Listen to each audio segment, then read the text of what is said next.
出水的攻防含义呢，其实很简单。来，有请我们的波波老师啊，来敬个礼啊，敬个礼哈。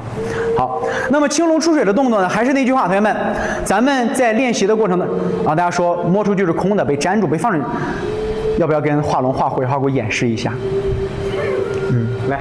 好，来同学们啊，那跟咱们的画龙画虎画虎同学去演示一下这个关于他说的这个东西的这个空的问题，跟大家去简单的做一下咱们的肩靠劲儿啊，放松，两个人轻轻搭在这儿，很柔软。然后呢，你把身体绷紧，就是太极拳说的柔打硬是什么意思呢？来，同学们，柔打硬。现在波波老师身体绷得很紧，我撞都很难撞得动，他很硬，看整个身体绷得僵僵的，对不对？好了，同学们看啊，它越硬，那么我们人越柔软的方式就能够带动他的身体。为什么呢？你看啊，当人越松着这个劲儿，它像一个挂钩支架一样。看到了没有，同学们？你不需要用很大的力，你只需要将重心在他的身上缓缓慢慢的放松出去，他人就出去了，知道了吧？所以柔去克刚指的意思是啥？就是对方的身体越僵硬越有力。你看，同学们，来，波波老师把身体绷紧，绷得紧紧的啊，绷得紧。你看啊，同学们，为什么柔克刚呢？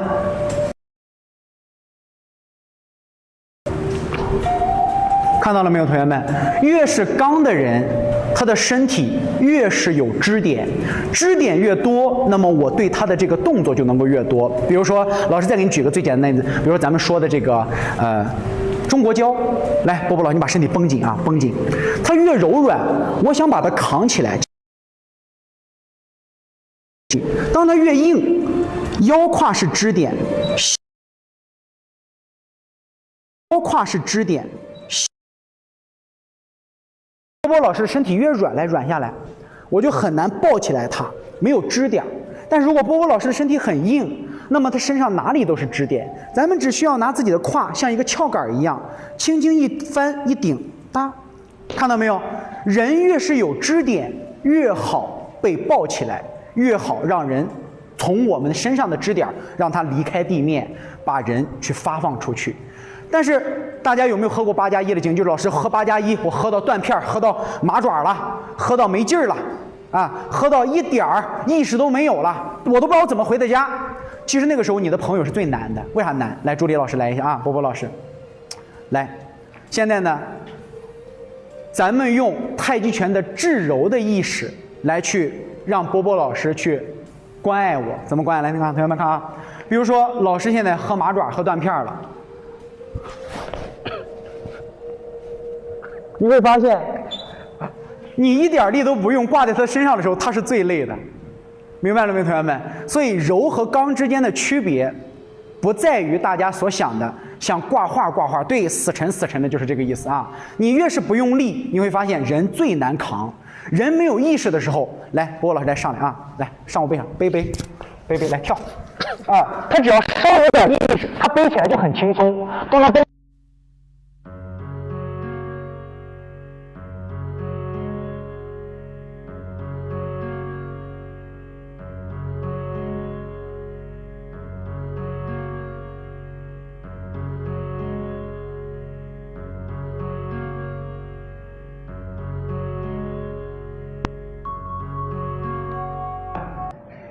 今天这场直播呀，是真坎坷，真坎坷呀！我真服了。有了，同学们，有了，有了没有？喂，摩西，有了吧？Hello， 喂，还经常卡。OK 了，你看咱的直播间，真烦人呐！我起了河南话都说出来了。正常了吧？你要同学们，你们记住啊，你们记住一句话，咱们直播间如果每天不出点意外，都凸显不出咱直播间的特色啊，有了吧？来，朱莉老师来一下。那么接下来呢，老师开始跟大家去讲解咱们的这个青龙出水的攻防含义了。咱们不跟大家去玩这个劲儿了啊，这个劲儿我们平常在直播间里玩一玩，表演都可以。但是你真的是要去打架，不可能。圆儿宝贝一看就是我老同学啊，来，朱莉老师来一下。好，那么接下来呢，咱们开始跟大家去讲解咱们青龙出水的劲力。你看前半部分的青龙出水是什么呢？是通过腰转螺旋来进行一个右拳的向内相合，是不是？来，同学们，左手在干嘛呢？其实说白了，这个动作就挺不是人的。为啥不是人？有2种的攻防含义。咱们在练功的过程里，要通过重心和转腰的方式来形成一个动作的外形变化。你看，当2人进行一个盘抱，或者说2个人进行一个勾斗的过程里面，你的右手随着重心的转换以及你的右腰，由掌变拳去击打对方的大动脉这个位置，腰转到向里边去走。所以第一个动作，撇身拳的变青龙出水的第一个感觉，砸进来，右拳以拳眼为发力，向内击砸。所以第一个劲儿让我们的腰成为一个整劲儿，成为一个带动右手的运转。大家理解了没有？这是第一个劲儿，来清晰打清晰啊。然后第二种，你说如果我们说2个人在一块儿，他真惹你激恼呢，嘿嘿嘿，明白了没有，同学们？就是这个意思。一拳向内抡砸过去。所以第一个劲儿跟大家去讲解强调的时候，移动重心，腰转，向里相合去发力。所以撇身拳的第一个劲儿过来走1，抡过去。好，第二个动作，左手盖拳，右手藏，这是干啥呢？同学们，我们呢在生活当中，老师这个地方给大家教一个女子防身术啊。对，腰比手快。老师给大家教一个女子防身术，其实可简单。怎么可简单了？就是当我们女孩子在外面真的被老爷们抓住手了，来，臭流氓，往下2手抓，可以哈。一般都是什么？美女来喝一个啊，是不是都这个感觉？是不是？所以同学们看好啊，当我们小姑娘，不是老女人，小姑娘真被抓住手的时候，被拽的过程当中，你要记住一件事情，千万不要去单独的摸人家的手。我来教你怎么做啊，非常简单，非常简单啊！左手盖在右拳上，是不是腰在转？来，同学们看咱波波老师抓咱手的一个虎口位置啊，他的手是不是抓在这个位置？是不是？好，左手轻轻搭在他的右手手腕上，不需要用大家很大的力量，不需要大家用，看啊，放松，不拿，左手就搭在这儿，不要让他翻手就行了。看到了没有？来，波波老师用你最大的力量抓我，抓紧啊！好，你别拉呀，我让你抓，你拉我干什么？臭流氓啊！好，抓你的过程里用了很大的力量，小手一摸，哥讨厌，看到了没有啊？来，再来一次啊！就是你真被抓住的时候，来，你说来喝一杯，来走，喝一杯。讨厌！你别把我水瓶你别把我手表给我踩碎了啊！我刚被小赵踢碎一个水杯，抓住你了，来拉我！哎呀，别了，哥讨厌！看到没有，同学们？你不需要用很大的力量，小手一转，是不是跟咱们青龙出水的动作一模一样？来，再抓啊！来走，抓住，抓紧啊！抓住了！来，你隔着衣服，让老同学胳膊滑，来抓住衣服，抓紧了，虎口。他的弱点就在这里，看到了没有？你的手顺着他的虎口的方向一走，看到了没有？就拖出来了，抓紧塞到衣服塞。讨厌了，哥，不跟你喝。瞪完就赶紧跑啊！千万不要想着再来下一下啊！听见了没有？因为青龙出水的动作是个连续的，来，助理来一下啊！怎么连续的呢？哥，讨厌了。看到了没有？一个讨厌了，这个拳就撩上去了，顺着裆就上去了啊！姐姐们，挣脱了就跑啊！千万不要想着你再给他老二一下，那玩意儿啊，那玩意儿就出大事了。本来人家不想非礼你的，你给他一下，那他真想非礼你了，明白了没有？啊，摸着手，讨厌，你赶紧走啊！能跑都快跑，把高跟鞋跑飞了，赶紧跑！如果说他真的什么血海深仇，抓住你，不许走，我就走。看到了没有，同学们？这是青龙出水的动作。所以为什么叫青龙出水？青龙出它的下水口，就叫青龙出水啊！开玩笑，同学们，实际的解释不是这个啊，就给大家幽默一下。青龙出水的动作之所以要重心移动，撩拳外蓬，第一个以腰带动的双手已经出现了攻防含义了。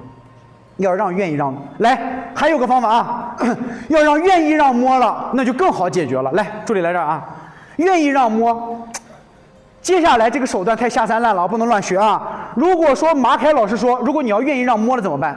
来，哎呀哥，你把拳头变成手，拨拉他一下就行。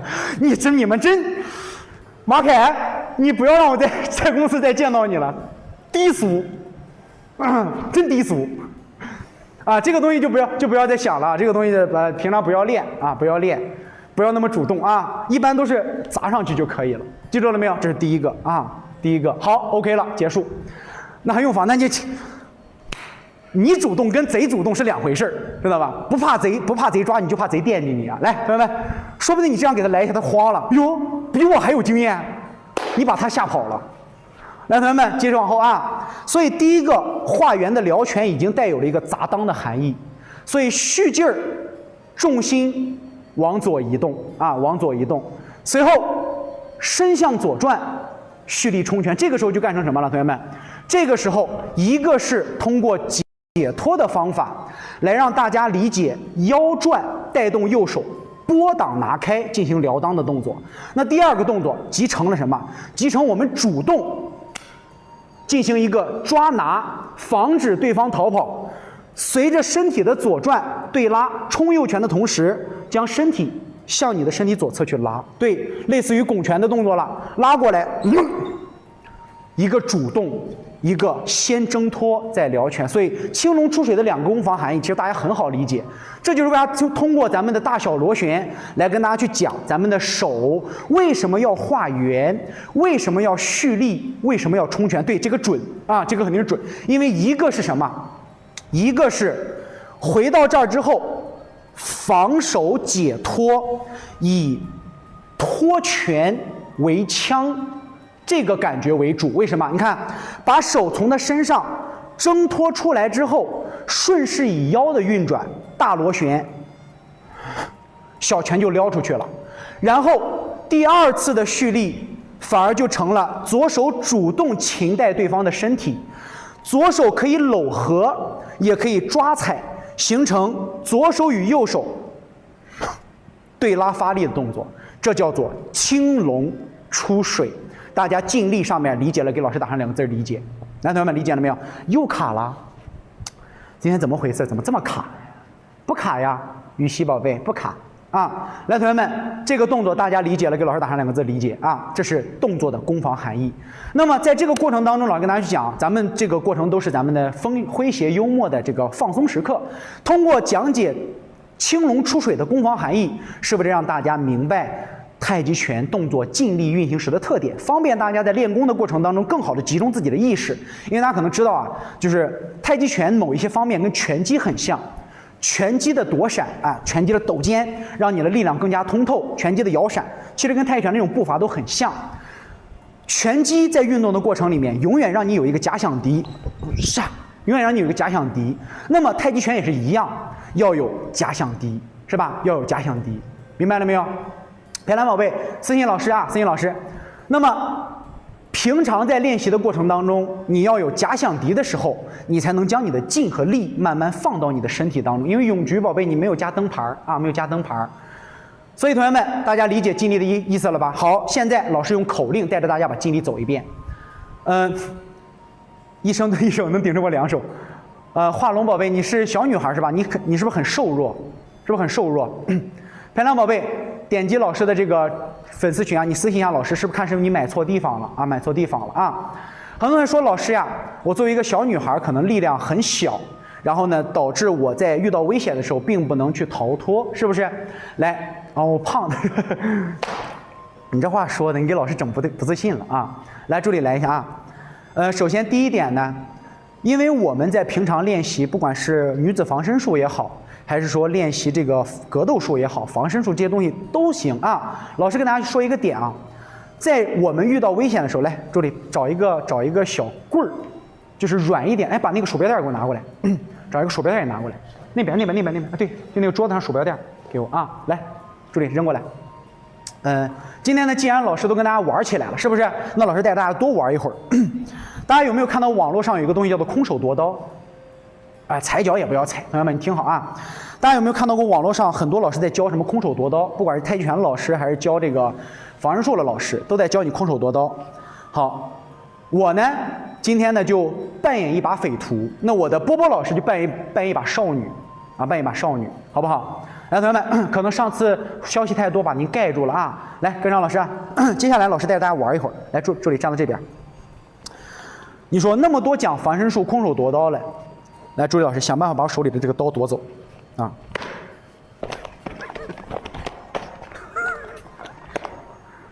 你拿什么夺刀啊？拿什么来？助理想办法把刀夺走，反着呢。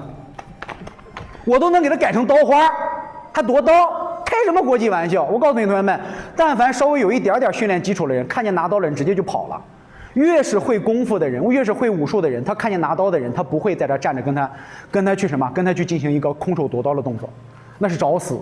我告诉你同学们，我们学习这些空手夺刀，我们从来不当真，为啥？因为我们老师都用一个动作，正蹬。拿刀过来劈你了，一个正蹬，赶紧往后跑，能跑多远跑多远，还夺刀呢。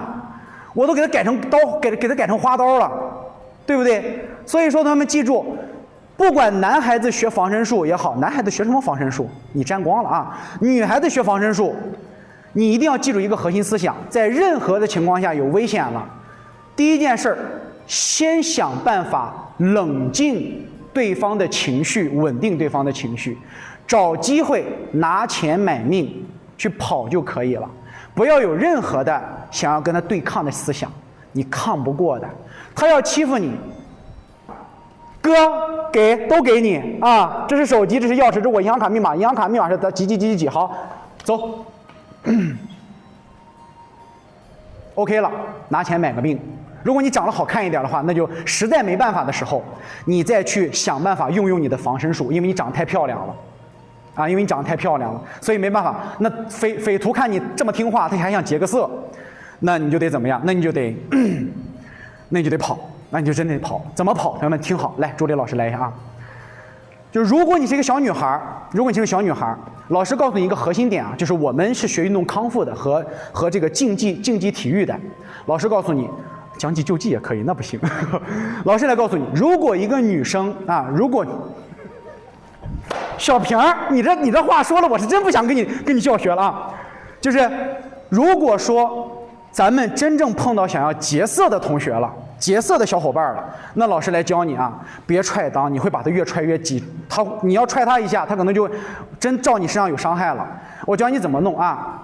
你所有的帮助就是先迎合，因为匪徒在真的想非礼你的时候，无非就是一看，我跟哥哥姐们讲啊。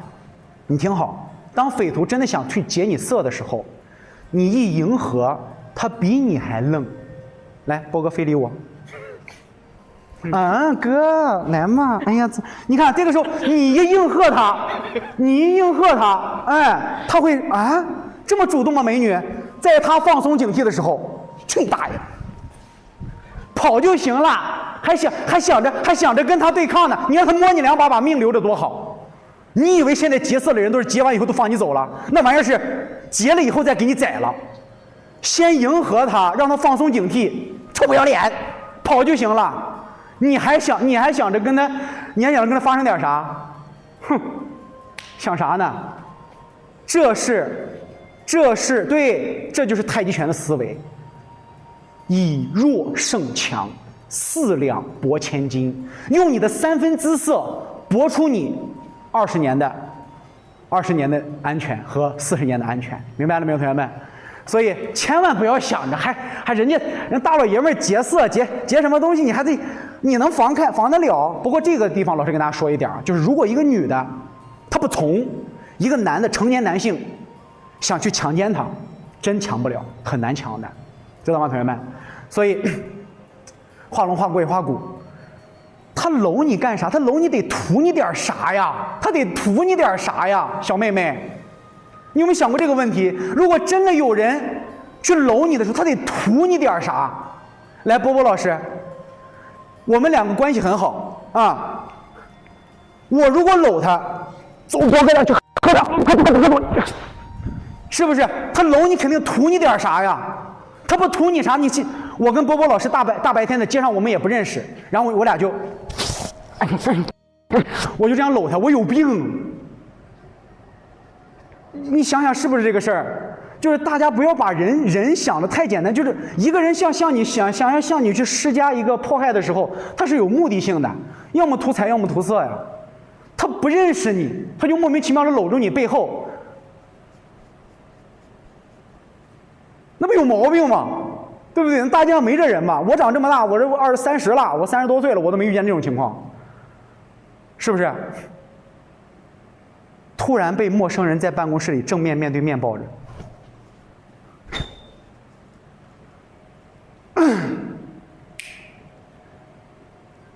咦，那人得多恶心人呀！不行了，我一想鸡皮疙瘩都起来了。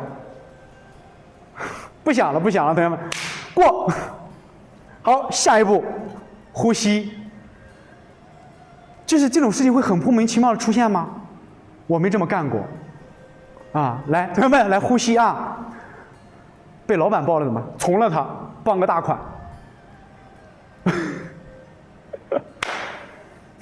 还是研究下一节吧，这个东西这个研究太奇怪了啊，太奇怪了。哎，不行，一会儿看看这个美女的主页，我得看一下，我得好奇了。来，咱们青龙出水啊，来准备，来撇身拳变青龙出水。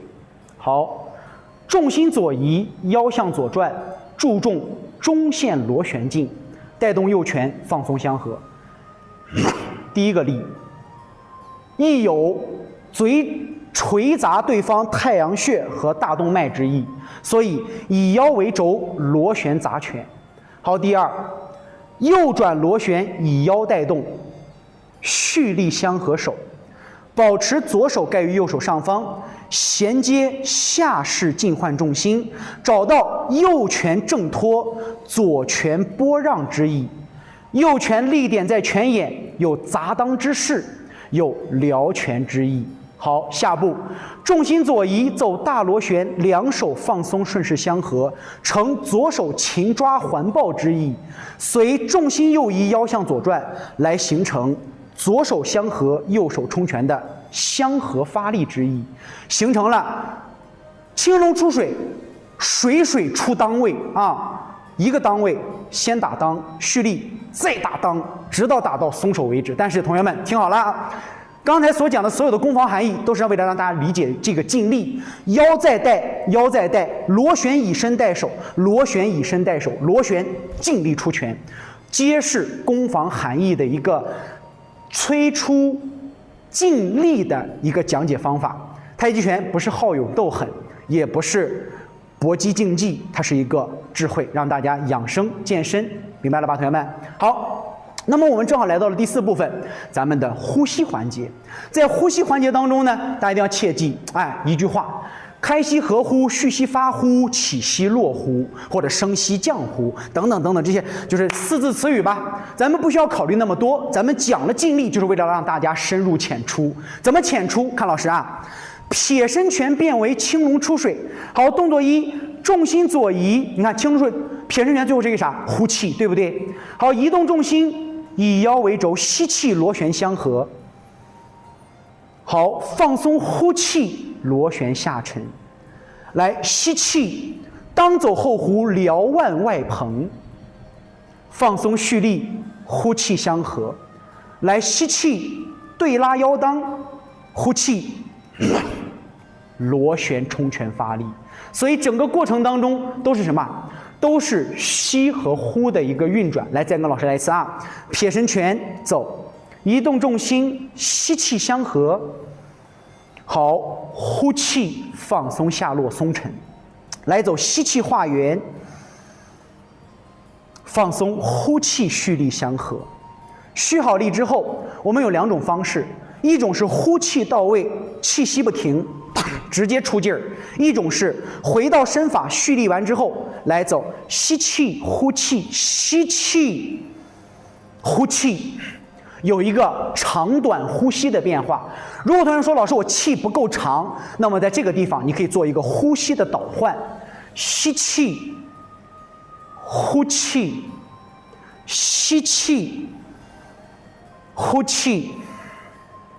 吸气，呼气，形成一个气息的导换。但是这个气息导换呢，是在大家前期练习呼吸的时候，能够让大家正常的循环往复的去跟着动作去走，或者呼吸催着动作去走。但如果说大家在后期的时候，建议大家选择那种衔接紧密的动作，尽力不断，吸、呼、吸、呼，气越长劲越长，气越壮劲越壮，气越猛劲越猛。大家记住了没有？气息和你的劲力是相通的。如果说你这个人体弱多病气虚，那么你这一拳打出去，就算你的筋骨力再强，就算你的身体的螺旋能力再快，气越弱的人力就越弱，劲就越弱。所以为什么总是说太极拳是一个练气的功法？气练壮了，气练粗了，气练厚了，那么我们的发力才会能把劲力打出这种非常浑实的感觉，知道了吧，同学们？所以这是咱们青龙出水的全部内容。来，剩下的时间呢，老师呢跟大家去把咱们的青龙出水正面、背面，太极拳比瑜伽难多了，还好了啊。只是太极拳，老师不跟大家讲了吗？咱们说的这个讲解是每天晚上太极拳老家一路的精讲，大家没点关注，大家可以给老师点下关注啊。每天讲解的内容呢，如何不震脑袋？来，给大家正面背面演一下，咱们还有一个知识点，给大家讲完再说啊，给大家讲完。来，撇身拳，好，一，重心左移，腰向左转，变青龙出水。好，二，身向右转，左手盖右拳，放松，当走后弧，两手平圆，螺旋砸右拳。好，放松，重心左移，左手前穿，右手相合，蓄于腰间。好，重心左移，蹬左腿，向左转腰，呼气，发力，青龙出水。子涵，咱们直播的时间在每天上午的9点半，晚上的7点啊。来，背面走，吸气，呼气，吸气，呼气。好，吸气，呼气，形成青龙出水的动作啊，同学们。那正面背面讲完以后呢，咱们刚才看到一个同学说了一个非常重要的点，说老师，咱们直播间啊，有没有同学们像他这位宝贝一样的发力多了头疼、胸疼、肋疼、膝盖疼、腰疼，反正连着打10个，哪儿都疼。来，同学们，连着打10个劲儿，哪儿都开始不舒服了，不是震的脑袋是懵的，就是震的胸口是难受的。来，同学们，没有，没有。来，同学们啊，老师来问答，来，老师给大家去讲啊。当我们练功的过程里面，手疼，运用不好，运用不好气不疼。好，来，老师给大家去讲啊。咱们在练功的过程里，大家要切记，打拳发力，它的这个运动，并不是让大家做一个抖来作为核心。来，助理那个皮筋的，弹，给我撂过来。好，来，同学们看好老师啊。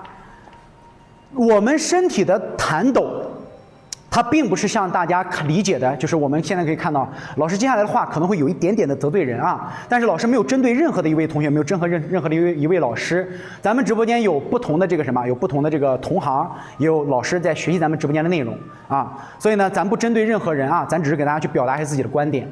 首先呢，大家看老师手上这个皮筋啊，咱们的皮筋在老师蹬动的过程，在老师拽动的过程当中，看它啊，你的这个抖，它到底是乱抖，还是因为它在瞬间绷紧的时候而产生了一个皮筋本身的延长和收缩的抖？来，同学们看啊，它是这个皮筋在乱抖，还是说因为它收长伸缩了，形成了一个自然而然出现的抖动？那老师来问同学们啊，那你说咱们发力的时候，最后能产生抖的感觉，它的位置是在身上，还是会在你的梢节上？来，同学们看好啊，老师给你演示2个概念。第一个，看啊，放松，这是第一种发力。第二种，第三种。大家觉得这3种发力哪一个对身体损伤最小？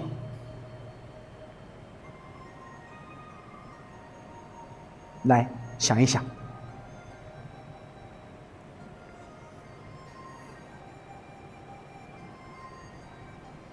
第一种，有说第一种的，有说第三种的，对不对？你看都没人说第二种，是不是？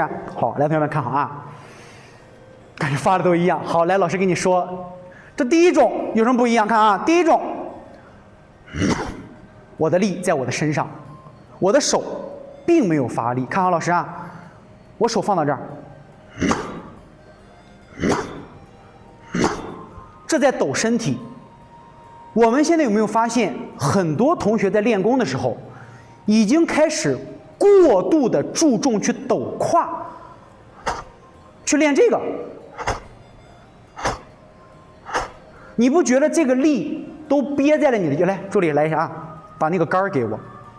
咱在直播间给大家看一个神奇的道具啊，肾气的消导举。来，哟，谢谢啊。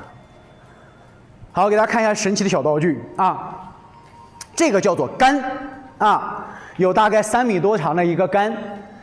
咱们的这个杆呢，是我们太极拳训练当中的一个非常好的器械。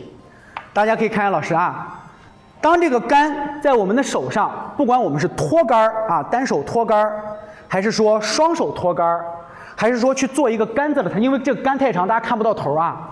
你看这个杆啊。当咱们在抖动的过程当中，大家注意观察老师的腰。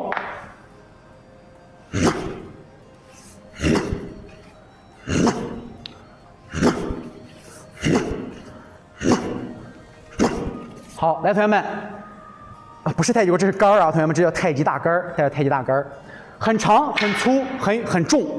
那老师来问大家，当老师在抖杆的时候，你看老师的这个胯在晃动的一瞬间。是不是为了把这个劲儿最后传达到你的杆的尖尖上？来，老师正面给你看，能看到这个尖尖吧？杆子很长，同学们啊。好，练拳练功，你得有单手托杆的力量，这叫基础力。托杆的力量，这叫基础力啊。好。来，老师给大家看啊，看我的腰在转，看杆的尖儿啊，走。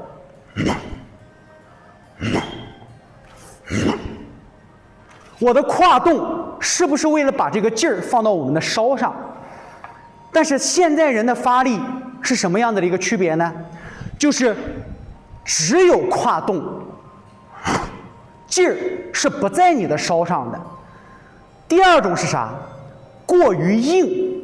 急于去求于发力，手在发力的过程当中有腰胯的抖动，但是手硬了跟个棍子一样，一抖，浑身把这个劲儿憋在自己的身上。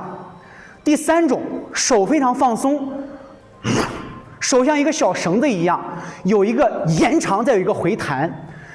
第三种的发力是我们太极拳当中最推崇的发力，因为对，就像打鞭子一样。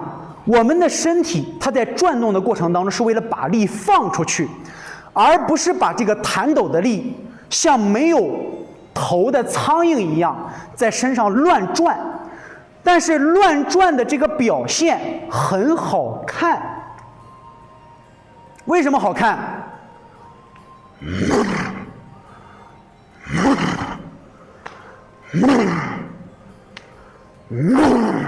它很唬人。知道吧？所以就会导致很多同学们把抖当成了发力的一个主心骨。练拳不为了把劲儿放到手上，而是为了去抖这个身体，给自己抖远了都。练了哪？练了肝疼，练了肋疼，练了心脏疼，练了窝疼，然后最后那个脑袋，哎呦，练了头疼。所以同学们，我们的弹抖，来，同学们听好啊！追求的是什么？追求的是什么？你弹抖的目标是啥？是通过身体的螺旋，在放松你身体的过程当中，把你的手像老师刚才拿的那根弹力带一样，赶紧扯会，不许扯会，不许给我发谁的名啊！你看这号我真服了。来，同学们打一波正能量，给他顶一下。来，同学们，来一波正能量啊！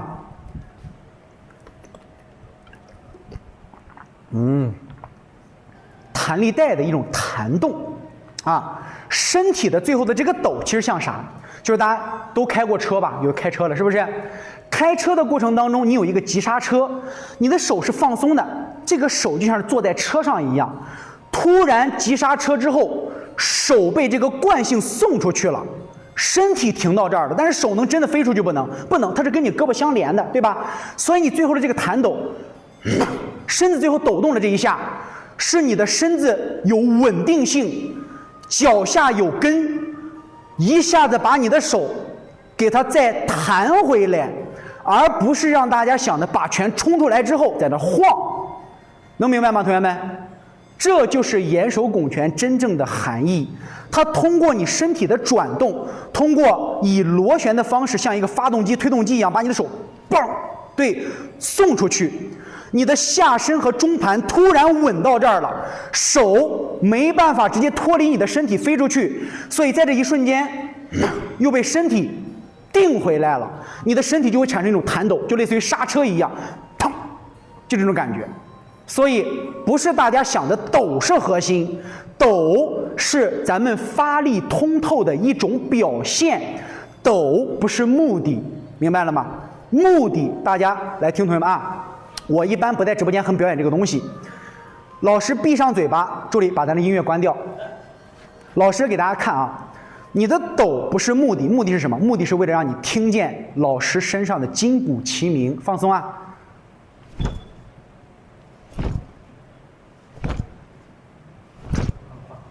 好，同学们，这个抖是因为你的身体瞬间，你的身体的螺旋停下来，把手送出去，你的手蹬长又伸回来，你听到的是身体里面的声音，而不是什么？而不是晃动的声音，明白了没有？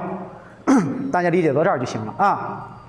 尽力出去之后，身上就像这个小皮筋儿，来，助理把那个皮筋儿给我啊。现在老师给你听一个同样的声音，筋膜、皮筋儿，听声音啊。等会儿啊，不让它吧在一块儿。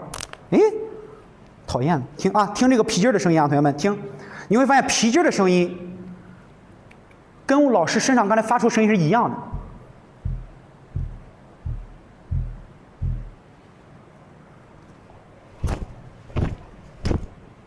听出来了没有？所以知道什么叫做弹抖了吧？弹抖是你发力通透以后产生的结果，它不是一个目的。如果将抖当作目的，那么就是你伤身体的时候，知道了吧？这也就是为什么好多咱们公园的大哥大姐练拳的时候，你会看到很多种不同的抖法。就是特别爱抖的，知道了吧？所以抖不是目的，出现弹的这个过程，是我们发力通透之后的一种表现，也是身体稳定的一种表现，知道吧？让它别抖是这个意思吧？哎，对，今天有点难，不是同学们，这个今天不是教大家这个东西，今天是教大家的什么？今天是给大家分享的这个知识点，叫做发力的回弹。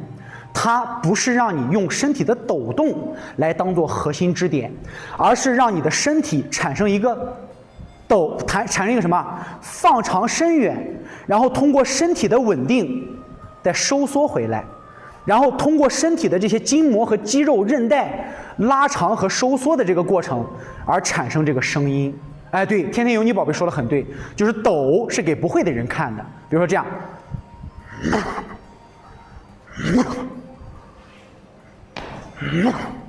啊，抖专门是给不会的人看的，为啥？让人感觉到，哇哦，这个老师发力，浑身打个赞，好帅帅哦。但实际上抖一点用没有，啊，抖一点用没有。我宁愿练抖的过程当中，让我身体一点颤抖都没有，因为这个时候咱的身体才是稳的，知道吧？你如果只有手臂的延长和弹抖，证明你身体定得很好呀。你的发力，啪，瞬间弹抖定到这儿，你的刹车劲刹的是非常稳的。就像同学们，你想想啊，一个100公里时速的汽车，1秒钟直接刹停到原地，你想它那个惯性有多大？如果你人在车里坐的，那一脚刹车，车直接原地停这儿了，你那人能从你的车窗子里边飞出去200多米、500多米、1000米都有这种情况，知道吧？所以身体的动是像一个发动机一样，把你的这个拳头乘坐着你的车，同步同速的把拳头送出去。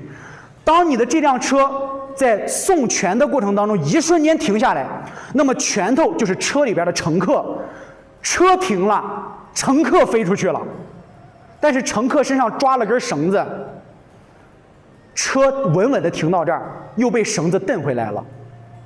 明白了没有？